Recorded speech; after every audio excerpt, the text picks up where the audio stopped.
c'è un piccolo paesino di campagna dove sono tutti contadini poveri, quindi fanno una vita proprio da contadini.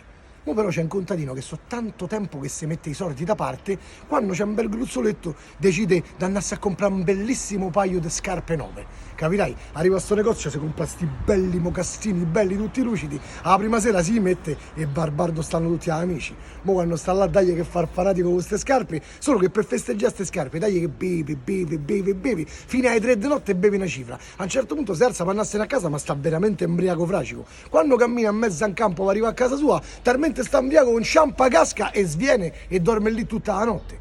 Mo la mattina dopo si risveglia ancora a mezzo al campo pieno d'umidità, tutto tramortito, si guarda per terra e si accorge che non c'è più le scarpe. Capirai? Gli pier veleno. La sera dopo che fa? Si ripresenta al bar e comincia a guardare tutti per vedere se qualcuno ha le scarpe sue. Fino a che individua un suo amico a sede al tavolo, tutto bello, guarda sotto al tavolo e porta le scarpe sue. Capirai? Tutto avvelenato, si avvicina a lei e fa: senti un po', ma andai prese queste scarpe? Allora quello fa: sta buono, ieri sera, verso le 3 di notte, stavo a una cena con degli amici, mentre tornavo a casa, passo in mezzo in campo, non c'era uno sdraiato per terra embriaco fracico con queste scarpe 9-9. Che ho fatto? Gliel'ho levate, me le so prese, ma stava talmente embriaco che gli sono salito sopra e me lo sono culato bene bene per 3 ore.